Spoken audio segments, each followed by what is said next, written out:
Hola, ¿qué tal? Muchas gracias por acompañarnos en esta segunda edición del programa Encuentro. Mi nombre es Rosana Vázquez, gracias por acompañarnos a través de las diferentes plataformas sociodigitales. Y pues bueno, hoy estoy muy bien acompañada por dos grandes personas, dos grandes profesionistas en su ámbito y sobre todo, pues bueno, dos grandes personalidades. Los voy a presentar a continuación. Me acompaña el licenciado Jesús Quiñones Jasso, periodista y director de Expresión Libre Parral. Bienvenido, licenciado. Gracias, Rosana, por la invitación. Qué amable y efectivamente con personalidades de primero. Y bueno, pues aquí a mi izquierda está con nosotros el diputado por el Distrito 21, es el licenciado Edgar Piñón. Licenciado, bienvenido. Muchas gracias, gracias por la invitación y pues muy contentos de estar aquí con ustedes compartiendo este diálogo.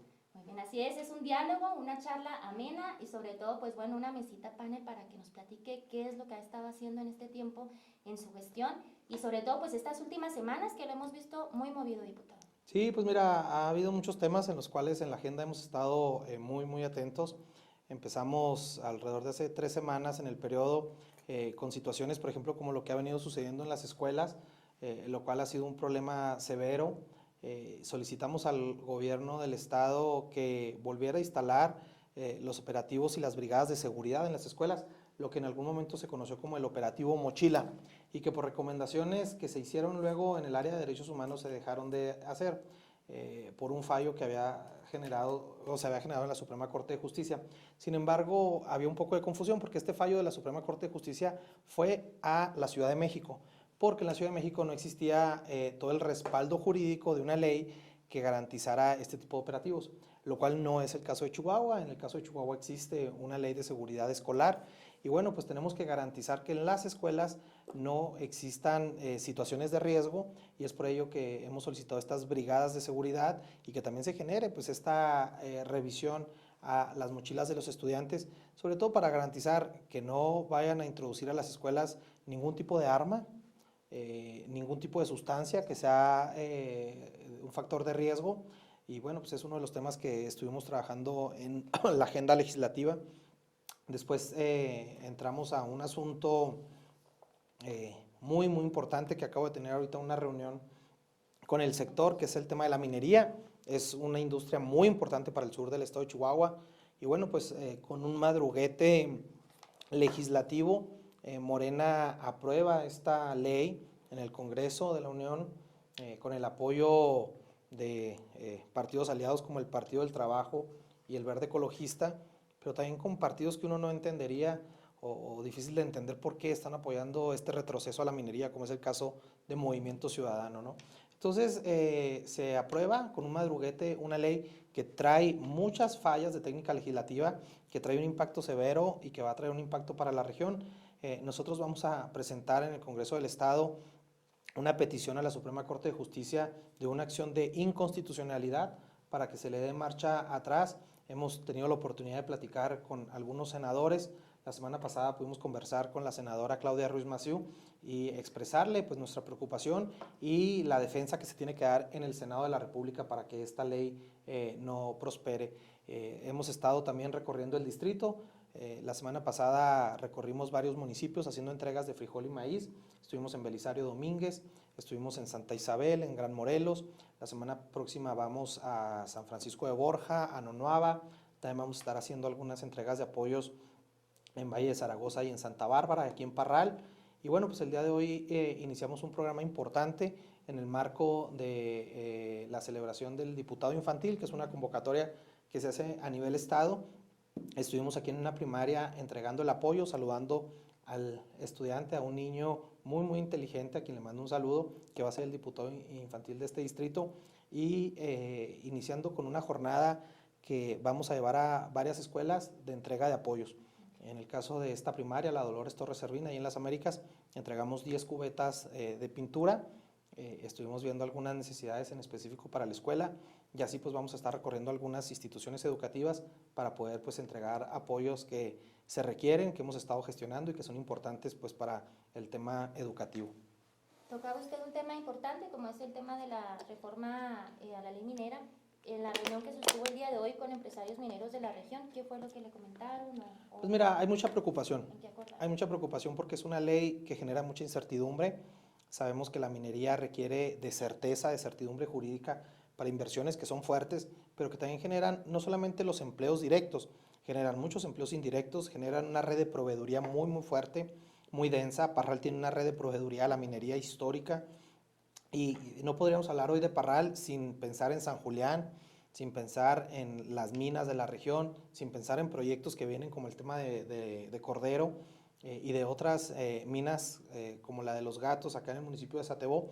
Entonces, pues esa falta de certeza, de certidumbre va a impactar en el corto plazo, pero también en el mediano y largo plazo, y es donde no entendemos al gobierno federal, no entendemos a Morena y a López Obrador, que no están dispuestos a generar un diálogo, un debate nacional.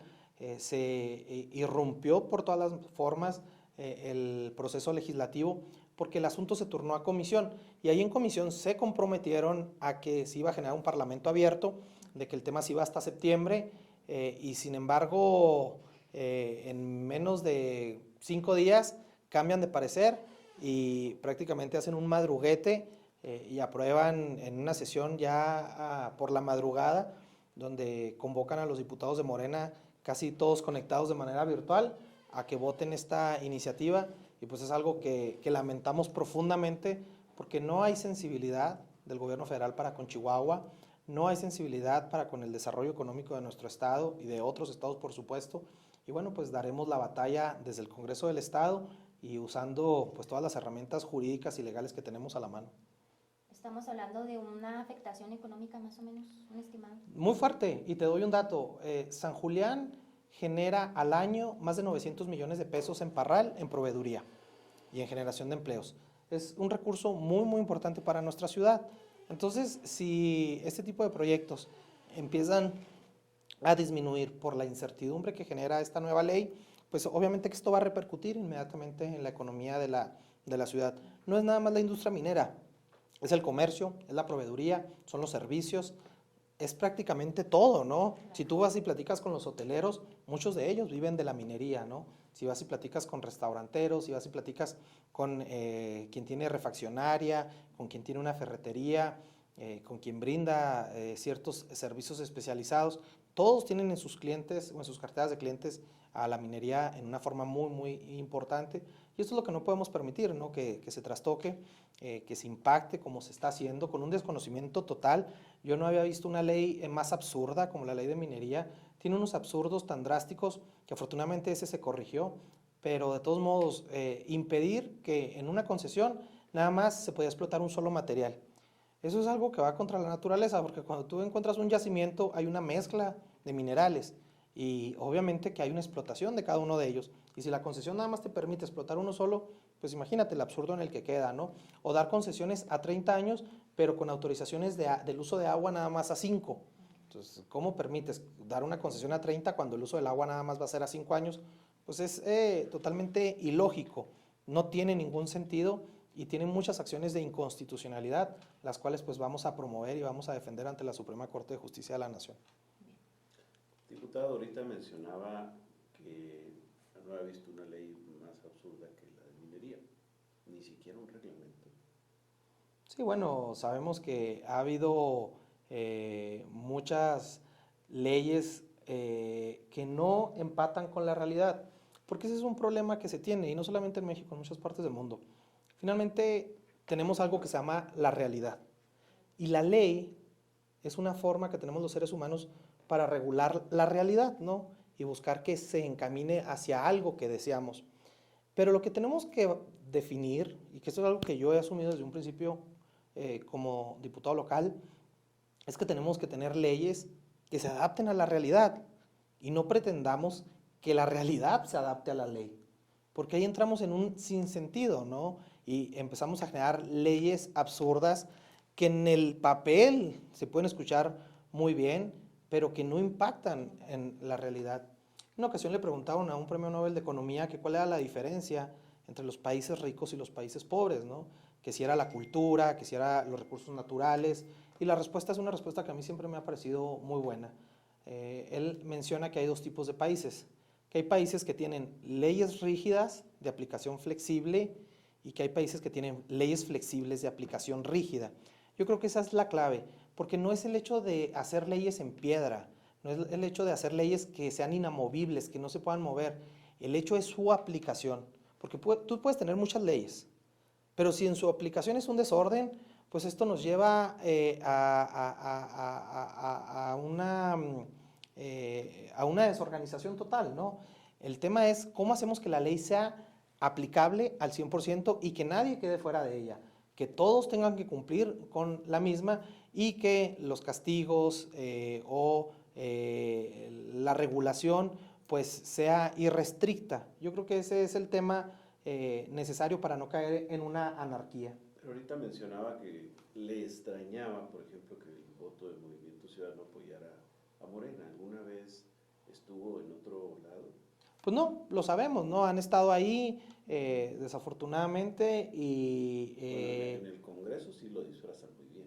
En el Congreso del Estado sí, ¿no? Hay un diputado, y sabemos, de Movimiento Ciudadano, que su mensaje es totalmente anti-Morena, pero el Congreso de la Unión se fueron en bloque con ellos, los apoyaron, y para regiones mineras como esta, pues es un absurdo y es algo muy, muy lamentable.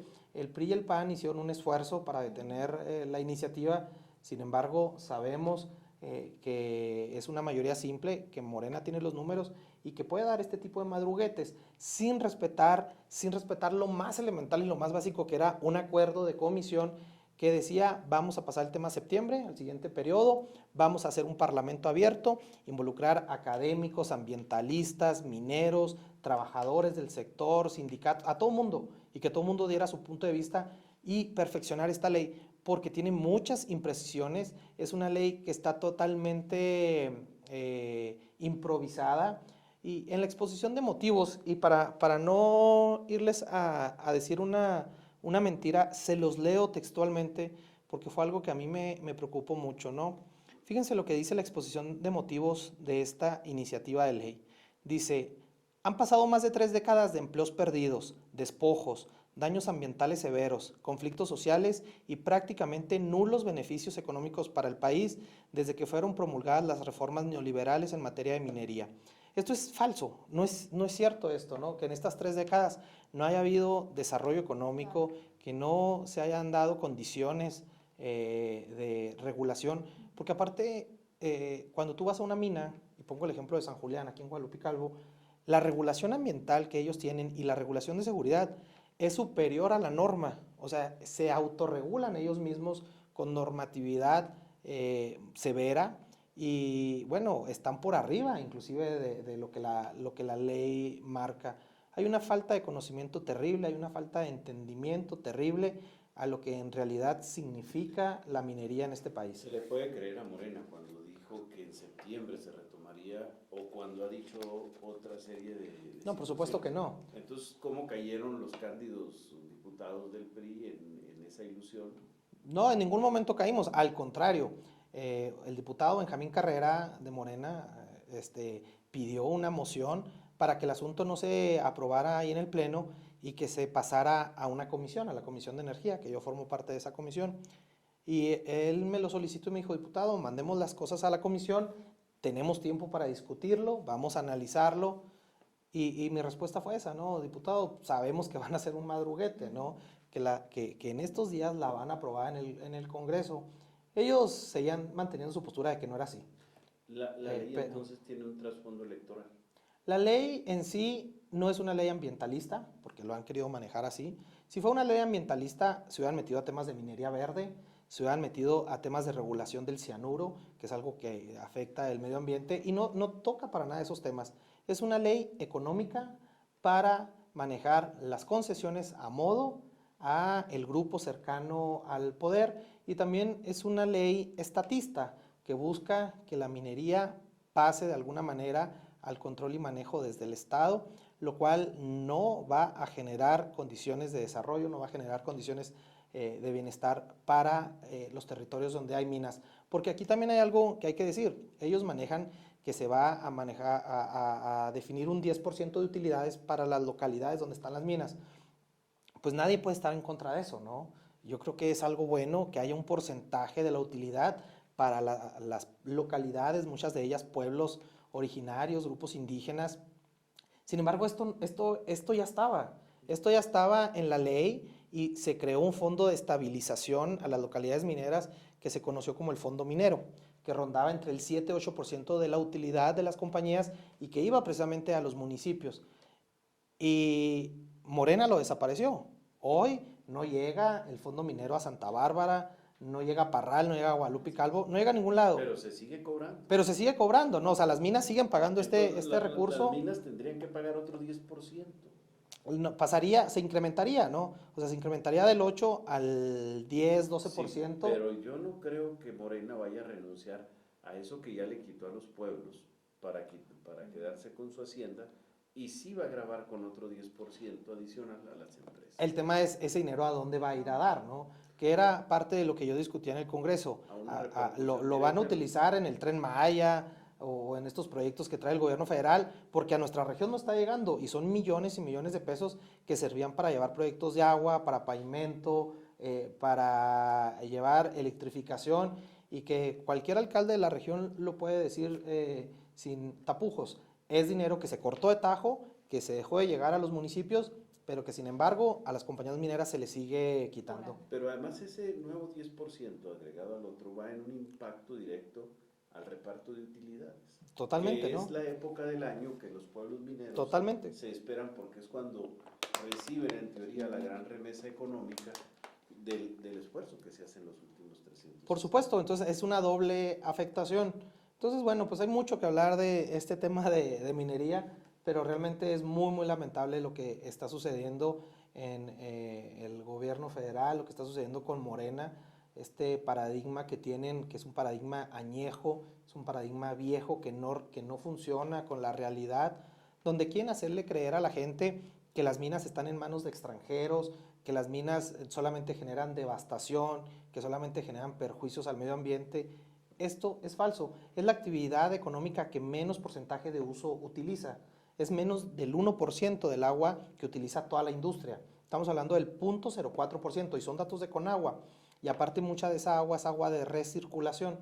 Entonces no se puede engañar a la gente diciendo que va a haber una reforma para proteger el medio ambiente, cuando en realidad es una reforma de carácter político y de carácter económico, ¿no? Lo que se está buscando. Oiga, diputado, en el previo de la discusión local de la ley minera, que en el Congreso se dio una reunión del clúster minero, bueno, varias reuniones con actores políticos como los diputados locales y federales y alcaldes, entre los que estaba el local. Entonces, Movimiento Ciudadano, no sé si fue también el diputado a esa reunión, tendrá todavía la capacidad moral de hablarles y decirles que va a respaldar la minería. Bueno, pues eso quedaría ahí en entredicho, ¿no? La verdad es que la postura de Movimiento Ciudadano fue totalmente a favor de la iniciativa. Pues sí salió, ¿no? El diputado antes de la votación. Así es, fueron parte en el Congreso de la Unión y en el Congreso del Estado. El diputado de Movimiento Ciudadano no participó en el debate, no votó la petición.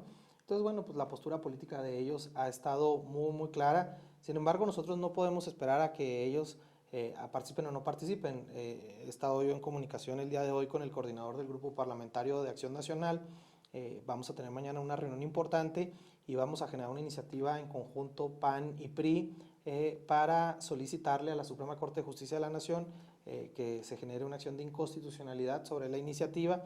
Hemos estado en contacto con senadores de la República y nuestro interés es no afectar a una actividad que genera desarrollo económico, que genera empleo, que genera proveeduría, que genera muchas acciones favorables para la región. Si hay alguna mina que contamine el medio ambiente, que contamine algún afluente o cualquier actividad, pues que caiga el peso de la ley sobre ella, ¿no? Y es precisamente el gobierno federal que tiene esas atribuciones, porque hay datos que luego se desconocen.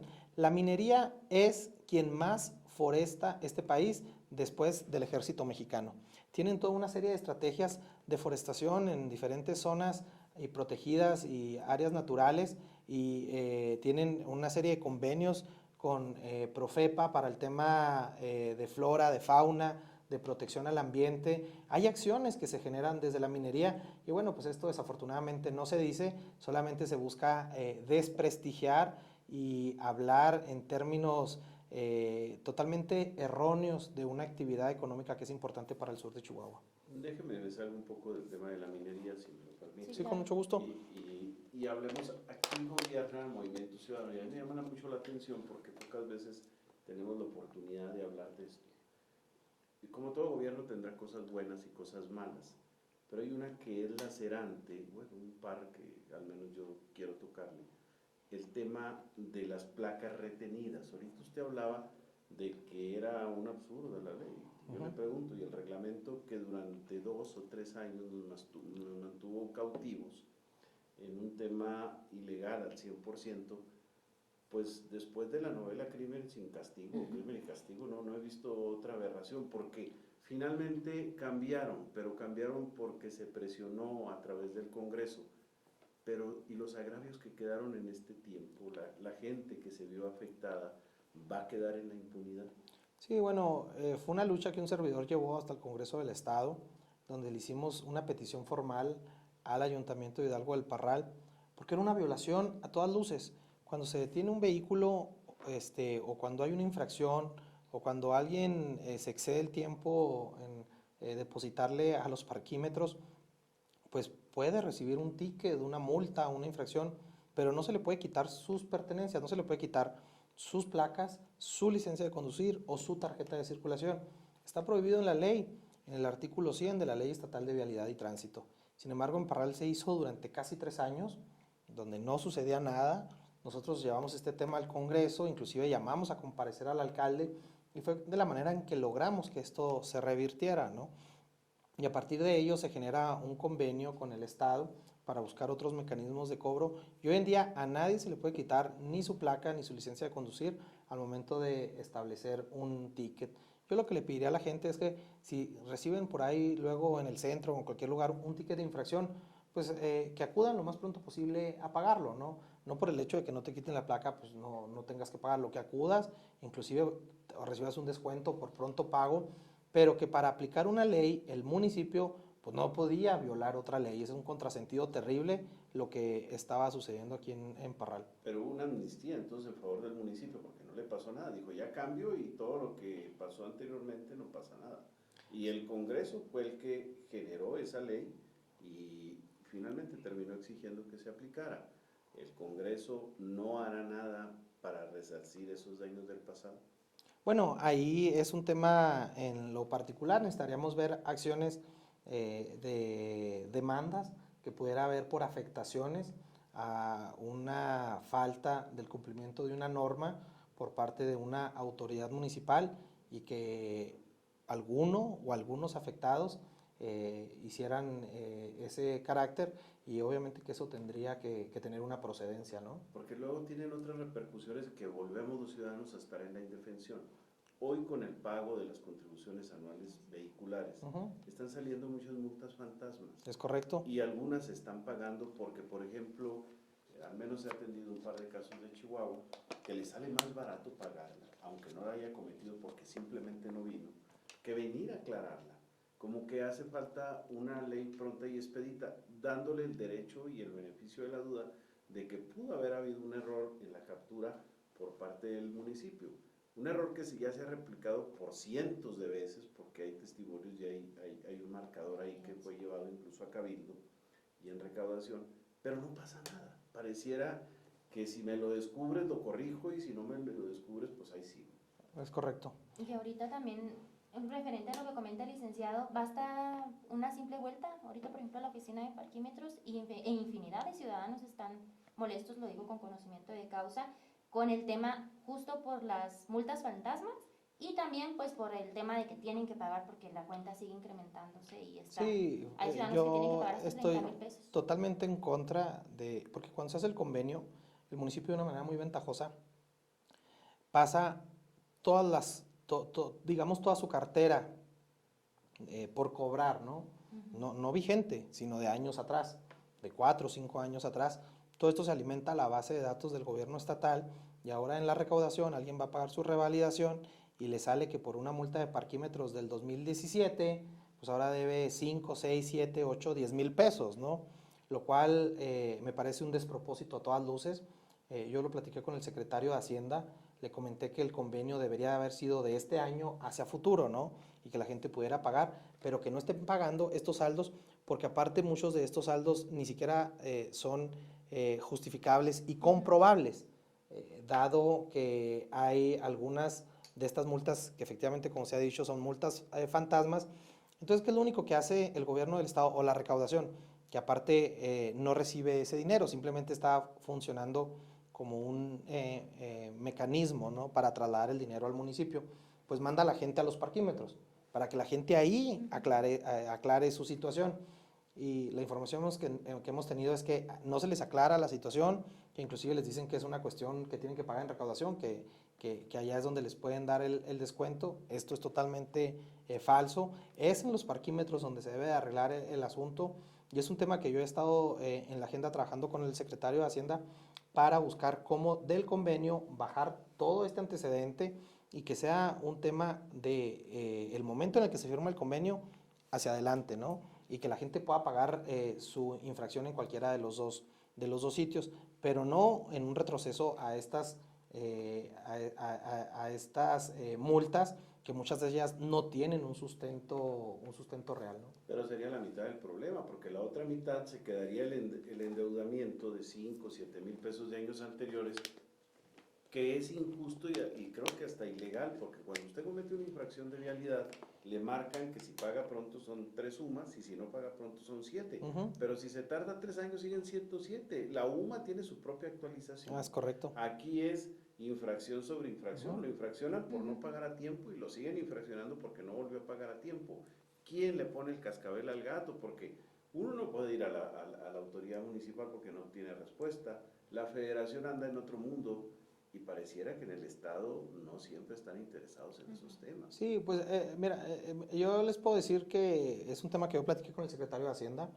De hecho, tenemos por ahí una reunión pendiente, porque me dijo que iban a hacer un análisis de la situación, iban a hacer un análisis del convenio a profundidad, y que la naturaleza del mismo era simplemente, como se ha hecho con otros municipios, coadyuvar en el cobro de lo establecido en parquímetros. Sin embargo, no hay una definición clara, ¿no? Porque el Estado no define qué se cobra, simplemente sirve como puente. El que define las multas y el que define la información, pues es el propio municipio, ¿no? Y él alimenta o pasó para que se alimentaran las bases de datos, pues toda la información tal y como ellos lo consideraron.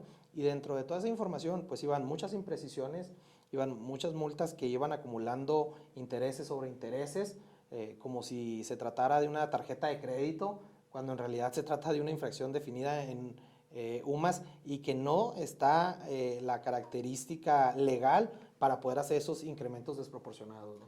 Y le hablaba, y le voy a hablar de un tercer tema en el cual pareciera que estuviéramos jugando y el municipio tendría la misma validez que la poesía esa de Paquito, mamá soy Paquito, no haré travesuras, y las vuelve a hacer permanentemente.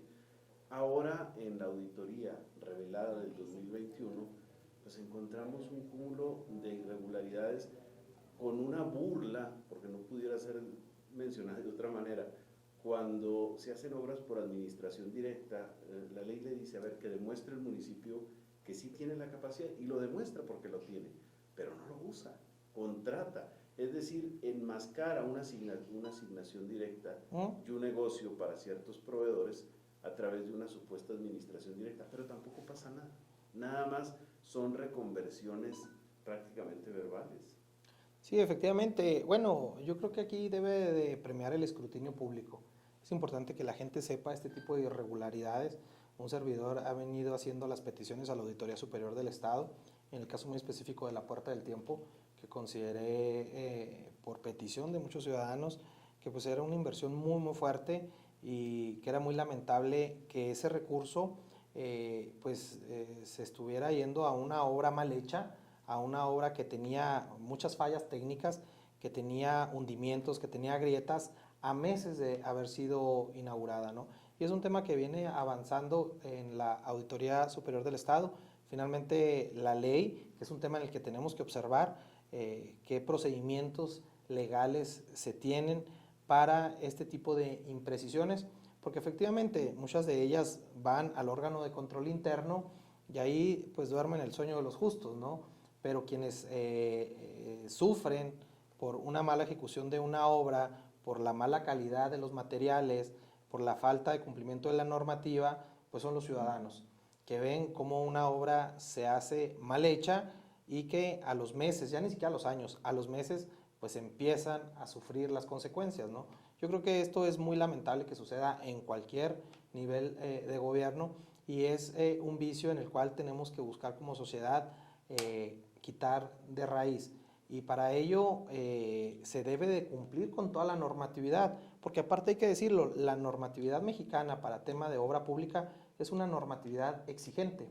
Y ahí está a la vista de la gente, ¿no? El tipo de cemento que se debe de utilizar, la cuestión de los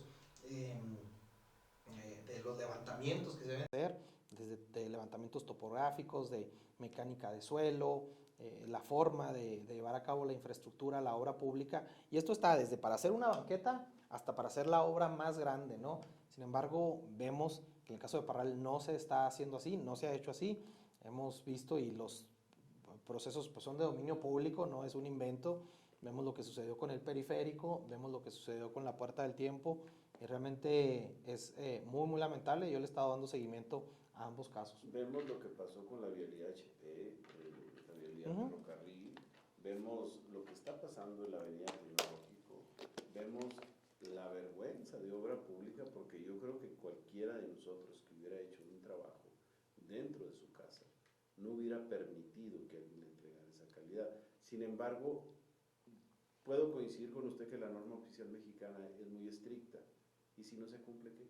Bueno, no ha pasado nada. Ahí entran varios instrumentos. El primero es la Auditoría Superior del Estado, ¿no? El segundo tiene que ver con el Tribunal Administrativo, que también, el TEJA, que también tiene algunas herramientas, tiene que ver con la Fiscalía Anticorrupción, y hay que agotar todas las instancias, porque lo que debemos de buscar a toda costa es que cualquier obra que se haga, obra pública, pues tenga un carácter de funcionalidad, de calidad y de durabilidad, para que sea una obra que a la posterioridad, o sea, al futuro, le sirva a la gente, le sirva a la ciudadanía. Porque cuando tú vas por una calle, no vas pensando qué gobierno la hizo, no vas pensando qué presidente la hizo, qué gobernador la hizo, quién es el presidente de la República. Tú simplemente vas circulando y quieres ir circulando por una calle bien hecha, ¿no? O por una glorieta bien hecha, o ir caminando en una banqueta bien hecha. Y eso se debe garantizar independientemente de quién sea el partido que gobierna o las siglas políticas que respalden al funcionario en turno, ¿no? Pero hay una inequidad, por ejemplo, a ver, ahí tenemos el camellón que va a Jiménez, que se abrió con total anarquía, porque a nadie le pidieron permiso, pero usted aquí en la ciudad mal empieza una obra y es una exigencia enorme. Entonces, ¿dónde está ese tribunal cercano a nosotros, ya no moral, legal, que nos permita hacer esa justicia? La verdad es que está muy alejado, como cuando eran las multas, que íbamos al tribunal administrativo hasta Chihuahua, y la verdad es que nos desesperábamos porque no hay la justicia pronta y expedita. Sí, no, totalmente. Yo coincido en esa parte, ¿no? Y están ese tipo de instancias, está la Secretaría de la Función Pública, que también tiene obligatoriedad en la ley. Y bueno, pues finalmente en mi caso como legislador, pues he estado atento, he estado presentando evidencia, y no es nada personal ni contra el alcalde ni contra ningún funcionario de esta administración, lo reitero, es simplemente el que se busque garantizar, que cuando algo se haga bien hecho, porque el dinero es de todos y debemos de garantizar que tenga esos principios, que tenga calidad, que tenga funcionalidad y que tenga durabilidad, porque estar haciendo obras que a los 3, 4 años ya no son funcionales, ya están llenas de hundimientos, de baches, de grietas, pues es muy lamentable porque no avanzamos como sociedad, y eso es algo que tenemos que buscar por todos los medios. Déjame le pregunto, usted ya vio la del 21 y puede ver las anteriores, y puede ver las obras, y yo le pregunto, ¿en serio no hay impunidad en la obra pública y en el ejercicio municipal de algunas cosas? Dígame que no hay impunidad. Desde mi perspectiva sí lo hay, ¿no? Sí hay una impunidad. Desde mi perspectiva sí lo hay. hay impunidad y también hay muchas omisiones. Hay muchas omisiones a los procedimientos, hay muchas omisiones a la normatividad y finalmente las omisiones son impunidad. Entonces, y agregado a esto y complementado con los incumplimientos, tanto en la ley de ingresos, que creo que se les dolió el corazón porque le bajaron las tarifas al rastro, pero el recurso que se obtiene se quedan en programas fallidos como el programa escolar, se quedan en acciones que están tipificadas para el 2022 como el velatorio o el centro de atención al mar, y que se terminan ejerciendo con un presupuesto del 2023. ¿No es eso realmente una irregularidad? No, totalmente. Es una falla administrativa, es una omisión, pero también es un golpe a la sociedad. Porque, a ver, aquí el asunto es el municipio en su autonomía, o el ayuntamiento en pleno, por así decirlo, pues tiene una autonomía de autodeterminación, por así decirlo, de poder establecer cuáles son las prioridades para el municipio, cuáles son las prioridades en materia de obra pública, cuáles son los proyectos que se van a ejecutar, y esto permite que un municipio vaya avanzando. Y van surgiendo necesidades de acuerdo al tamaño, a las características de cada uno de los municipios en el estado, y es la máxima responsabilidad que debe tener un alcalde, ¿no? El poder garantizar que esas necesidades que tiene la sociedad que gobierna pues pueda dar respuesta a través de planeación, a través de ejecución y a través de poder concretar obra pública, que sea obra pública que funcione a esas necesidades. Pero cuando esto se hace de una manera omisa, cuando hay indolencia, cuando hay dolo, cuando hay mala ejecución de la obra, cuando hay mala calidad en los materiales, pues no se está cumpliendo con esa exigencia que tiene la sociedad. Y no tenemos por qué tener temor a decirlo, es algo que se debe de expresar.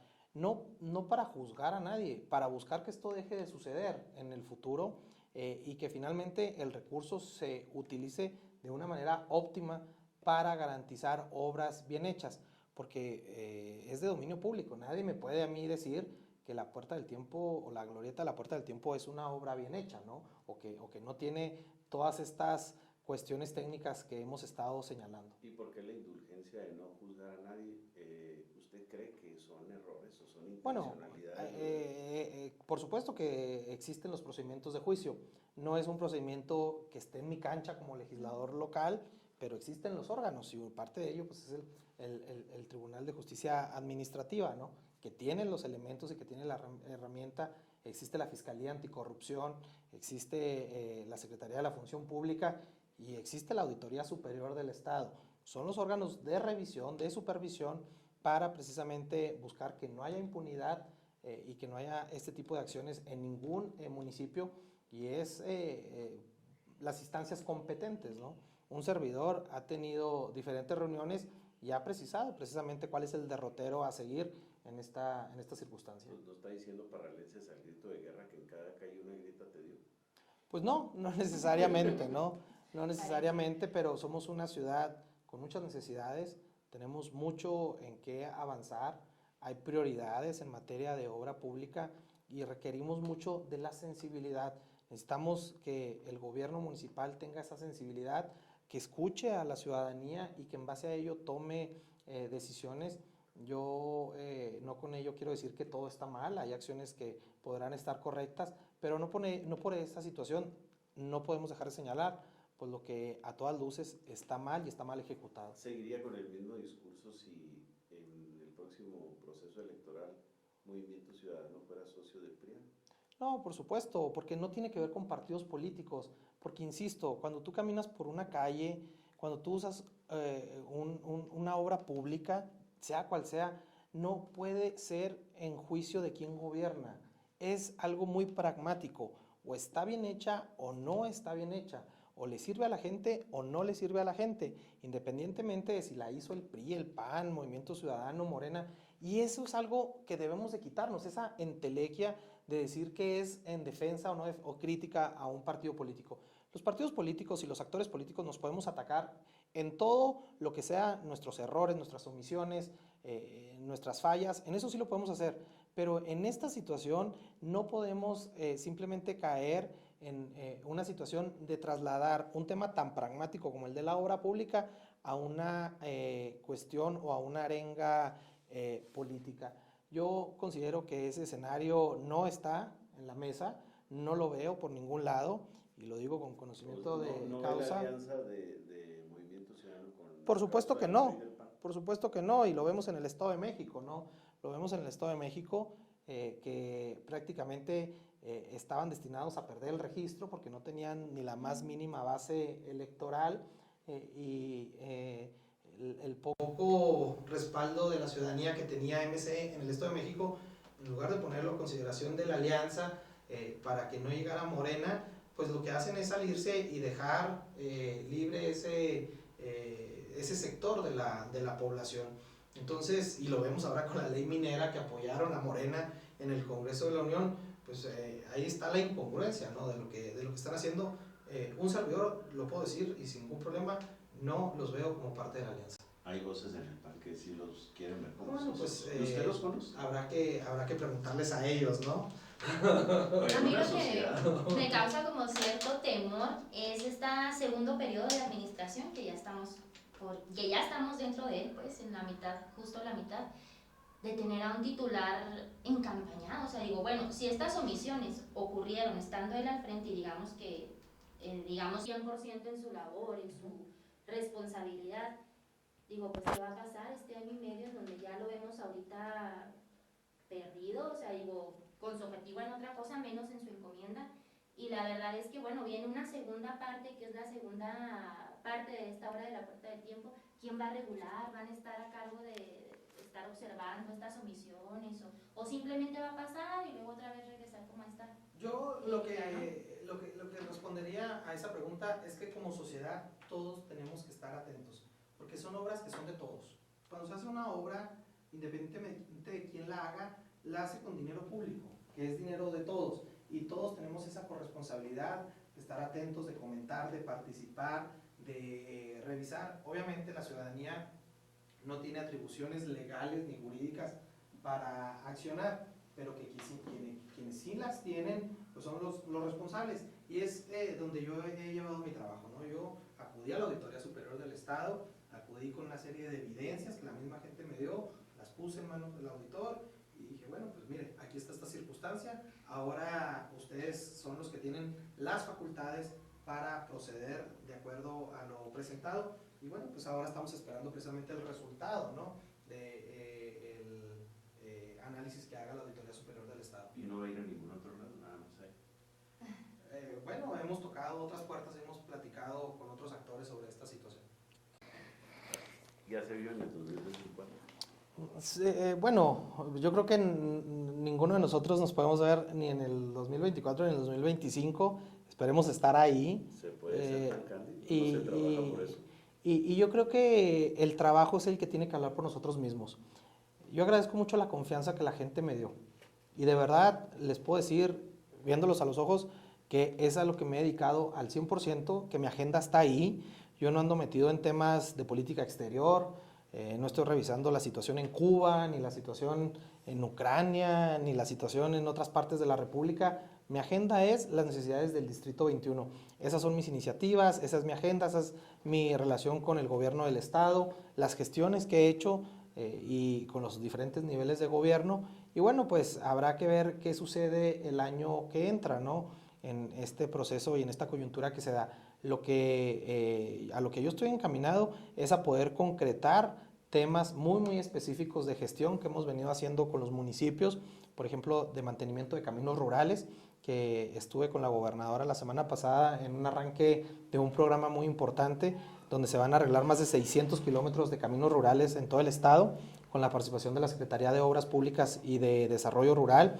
El tema de las telecomunicaciones, estamos con el tema de las antenas y con el tema del acceso a internet en las zonas rurales, que llevamos un avance importante ya en este diagnóstico. El tema del acceso al agua en comunidades que no tenían acceso a agua y que bueno, pues ha sido un camino largo, no ha sido sencillo, sin embargo vamos avanzando. El tema del agua en Parral, precisamente mañana tengo una reunión con el ingeniero Mario Mata ahí en mi oficina a la 1 de la tarde para hablar específicamente de la inversión en Parral, donde viene el tema de duplicar la capacidad de la planta de la mina La Prieta, la planta potabilizadora, donde viene el tema de 2 pozos que vengan a mejorar las condiciones una vez que se seca la presa Parral. Pues es infraestructura que está contemplada en el presupuesto de este año y que son las acciones que un servidor ha estado haciendo las gestiones ante las diferentes dependencias, ante el gobierno del estado, y yo voy a seguir en ese tenor hasta el último día. Y bueno, si las circunstancias y la confianza de la gente me llevan a otro derrotero, en su momento habrá que definirlo. Sin embargo, mi responsabilidad está aquí y es donde yo seguiré en esa condición. ¿Como cuál derrotero? Más o menos, ahí para ir viendo. No, pues un derrotero tiene muchas rutas, ¿no? Como que nada más tiene 4 en el 2024, ¿no? Yo creo que tiene más, ¿no? Yo creo que tiene más. O sea que no nos quiere confesar sus anhelos. Pues no es tanto confesar los anhelos, porque todos tenemos aspiraciones. me han hecho la pregunta, ¿no? Y no tengo ningún problema en decirlo aquí sobre la mesa, ¿no? Me han dicho, ¿usted quiere ser alcalde? Pues yo creo que sí, yo creo que cualquier parralense nos gustaría llevar las riendas de nuestro municipio, ¿no? No tiene por qué espantarnos decir ese tipo de aspiraciones. Claro que en algún momento de la vida me encantaría. ¿Y por qué lo digo? Porque yo he sido funcionario público. Yo he sido director aquí en Parral de Desarrollo Económico, de Turismo, de Cultura, y la gente que me conoce sabe de mi entrega, de mi pasión, de que en todo momento busqué hacer la diferencia como servidor público, y es lo que yo haría en una situación así. Sin embargo, no es algo que en su momento ni dependa de mí, ni dependa pues de muchos actores o de muchos factores, ¿no? En una coyuntura de carácter político, y no puedo dejar de atender mi responsabilidad como legislador, mi responsabilidad con el distrito, por una agenda específica de querer ser alcalde de Parral, porque la gente que vive en Santa Isabel o en Satebó o en Valle del Rosario me decía, diputado, pues votamos por ti para que fueras nuestro diputado y ahora has dejado esta agenda porque estás encampañado en Hidalgo del Parral. Yo creo que no sería correcto, no sería ético, y por ello es que mi agenda tiene que y obedece a visitar cada uno de los municipios y en conjunto con los alcaldes pues estar haciendo gestiones para el desarrollo de toda la región. Y el apoyo lo tienes de la gobernadora del estado, ¿no? Digo, se ha visto mucho apoyo, mucho respaldo de los secretarios. Justo ayer te acompañó Enrique Rascón y hemos visto que permanentemente en agenda pues estás arropado por... Sí, la verdad es que ha habido buena comunicación, hemos estado en contacto, he tenido la oportunidad de acompañar a la gobernadora en algunas giras. Estuvimos hace poco tiempo ahí en Rosario, acabamos de estar en Santa Isabel, próximamente vamos a andar también aquí en la región, al parecer en Santa Bárbara, mismo Parral, y con los secretarios, ¿no? La verdad es que hay una buena comunicación, siempre que yo busco reuniones o les hablo a cada uno de ellos, pues les agradezco el que me atiendan, el que me respondan y sobre todo el que me apoyen a concretar, ¿no? Las acciones. Como algunos de ellos me lo han dicho, pues no son temas tan sencillos, pero son temas que se han ido destrabando y que van avanzando.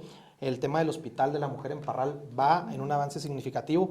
Yo estoy seguro que va a ser el epicentro de la salud para toda la región sur del estado. El tema que decíamos de las telecomunicaciones, el tema de los caminos rurales, el tema del agua, el tema del desarrollo rural o el campo.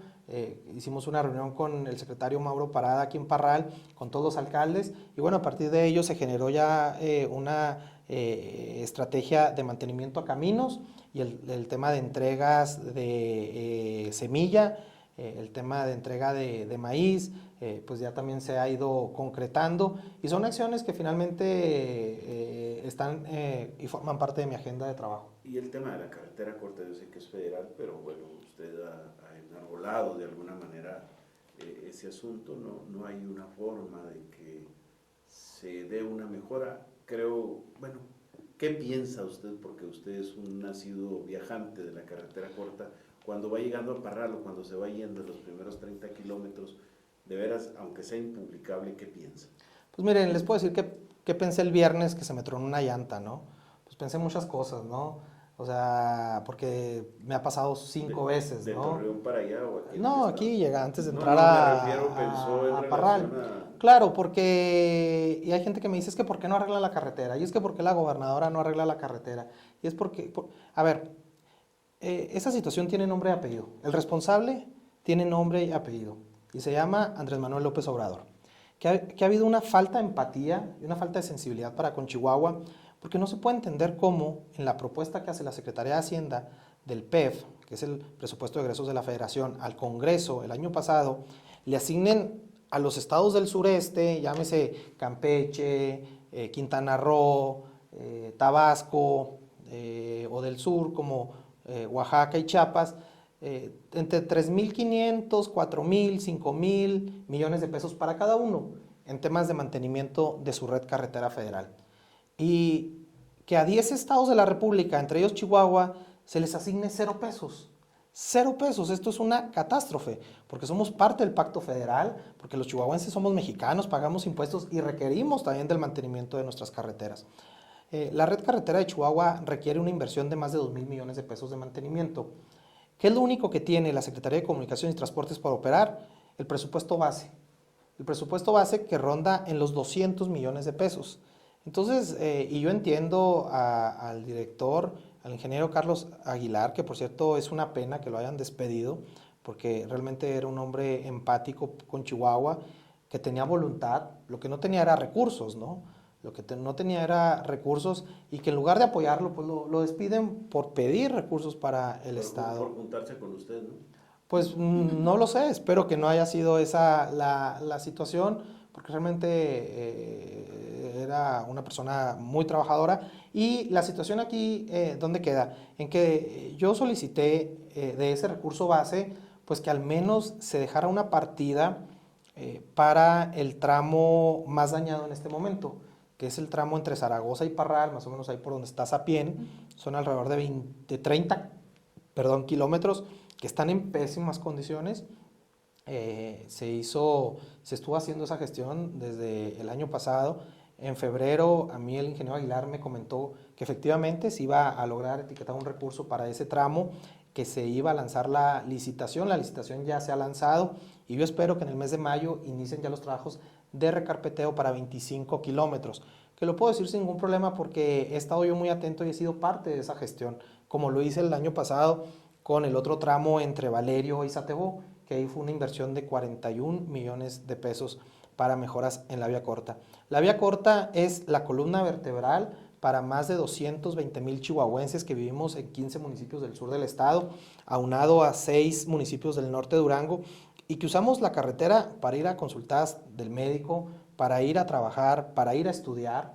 Muchos, es impresionante la cantidad de estudiantes que se movilizan cada semana entre Chihuahua y Parral y toda la región para cuestiones de industria, de turismo, para ir a hacer trámites ante alguna dependencia de gobierno, y es muy lamentable que lo estemos haciendo en estas circunstancias, ¿no? Entonces, el responsable es el gobierno federal.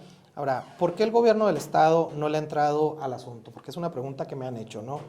Y es una pregunta que a su vez yo transferí al gobierno del estado y lo platiqué con el ingeniero Mario Vázquez, secretario de Comunicaciones y Obras Públicas del gobierno estatal, y que es algo que aparte de alguna manera yo ya tenía información. El gobierno del estado desde el año pasado está buscando un convenio con el gobierno federal, con la Secretaría de Comunicaciones y Transportes, para que ante la carencia de inversión del gobierno federal se permita que el gobierno del estado entre a la red carretera federal de Chihuahua, intervenga y dé conservación a algunos de los tramos. Pero para sorpresa de todos, no se ha aceptado la firma de este convenio. Entonces, ese es un despropósito terrible.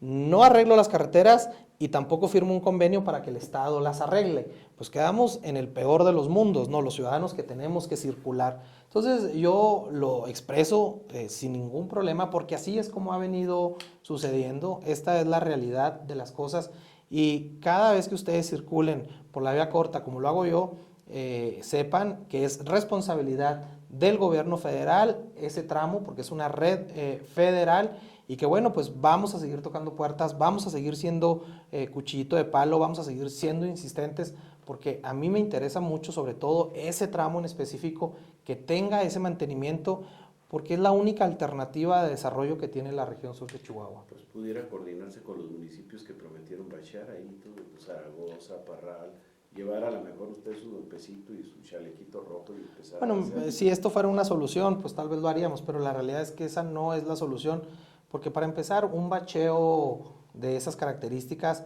va a durar 2 días y se va a volver a levantar. Hay toda una serie de normativa que tiene que ver con el tipo de sustancia, con el tipo de emulsión, con que sea bacheo en frío. Todo esto precisamente me lo explicaron a mí en la Secretaría de Comunicaciones y Entonces Transportes. nos engañaron con las palabras que le dieron ayer. Bueno, pues han de haber durado 2-3 horas, ¿no? Para la foto. Realmente no podemos hacer acciones para la foto, tenemos que hacer acciones para que esto se lleve a cabo. Y la verdad es que yo lo reconozco, el delegado de la Secretaría de Comunicaciones y Transportes era una persona interesada en que esto avanzara. Sin embargo, pues no tenía el apoyo de la federación, no tenía el apoyo del gobierno federal.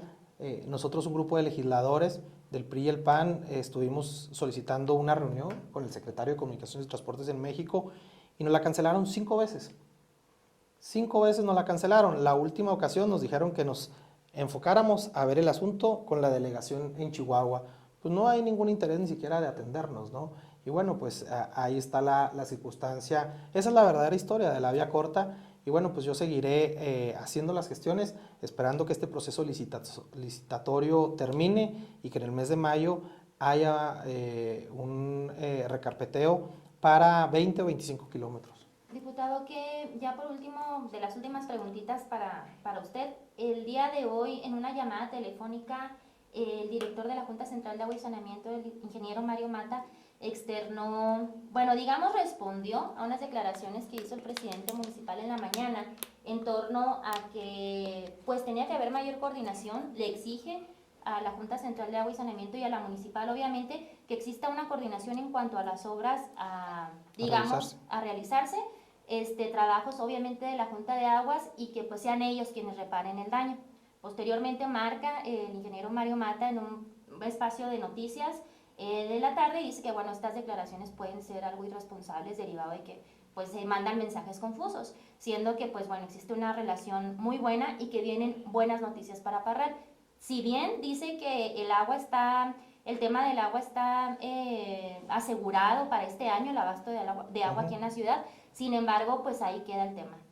¿Qué es lo que viene para Parral? Sí, hay buenas noticias, sí hay buenas noticias porque y no nada más en el agua, es una inversión realmente de varios millones de pesos que tiene que ver con 4 proyectos en materia hídrica para el municipio de Parral. Precisamente mañana a la 1 de la tarde yo tengo una reunión con el ingeniero Mario Mata ahí en el Congreso del Estado para platicar de este asunto. Vamos a realizar un evento en el mes de mayo aquí en Parral. Y bueno, pues sabemos que efectivamente hay afectaciones, sí hay circunstancias, pero la situación ha venido mejorando como se tuvo en alrededor de 2 años atrás, ¿no?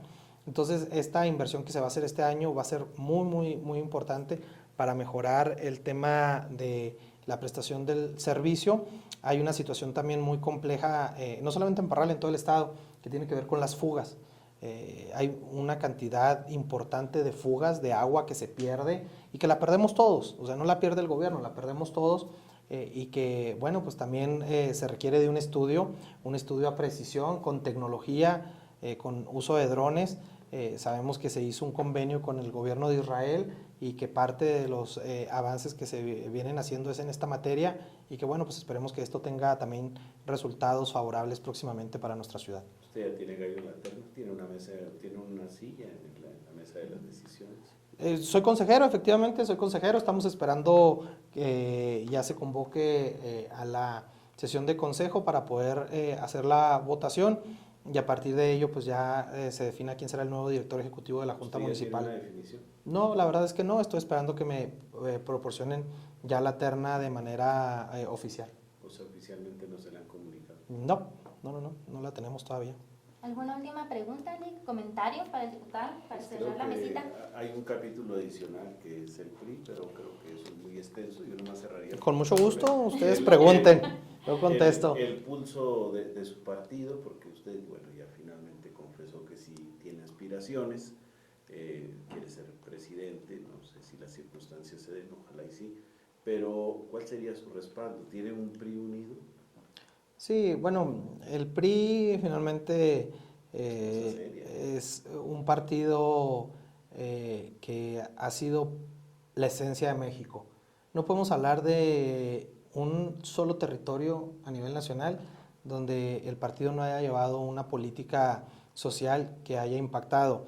Y cualquier presa, cualquier escuela, cualquier hospital, cualquier carretera que se haya construido en este país tiene que ver con la esencia misma de lo que es el Partido Revolucionario Institucional. Desafortunadamente se ha generado una percepción muy propiciada, por cierto, por Morena, de que el PRI es un partido de gente corrupta. Y yo lo digo categóricamente, esto es falso. Efectivamente, como en cualquier otro partido político puede haber ciudadanos buenos y malos. Y quienes han cometido errores o fallas o actos de corrupción, pues deben de ser castigados y juzgados. Pero no por ello podemos juzgar a un partido político. El PRI es un partido que tiene un proceso de reconstrucción muy fuerte. Vienen dos desafíos muy grandes, como es el tema de Coahuila y el Estado de México. Y en el caso de Chihuahua, el epicentro del priismo es el sur del estado.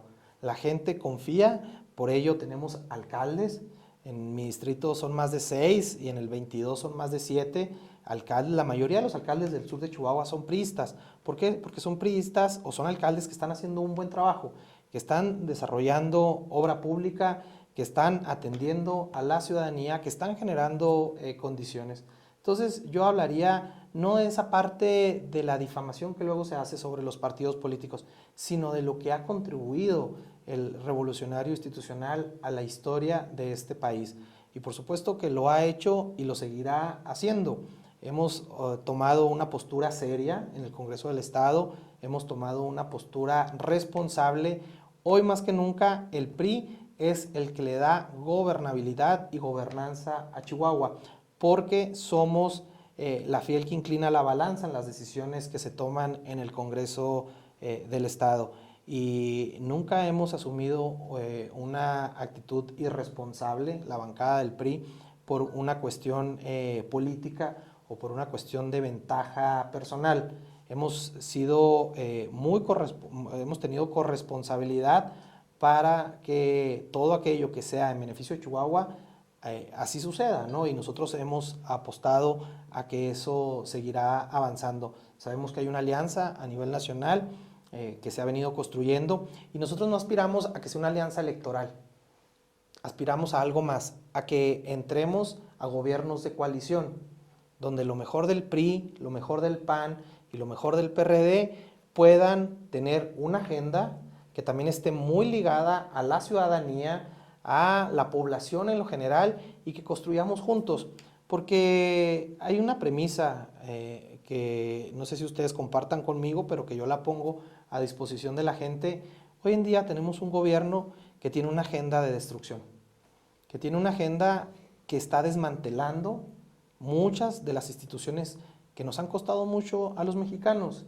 Y ahí vemos el tema del INE, ahí vemos el tema de lo que está sucediendo con la minería, lo que está sucediendo con el tema del agua, lo que está sucediendo con muchas áreas del gobierno y que hay un proceso de desmantelar, hay un proceso de falta de mantenimiento, los hospitales requieren mantenimiento, las escuelas requieren mantenimiento, las carreteras requieren mantenimiento, las presas lo requieren y no lo hay, no se está haciendo. Entonces esta agenda de destrucción realmente sí pone en riesgo al desarrollo de México en un futuro.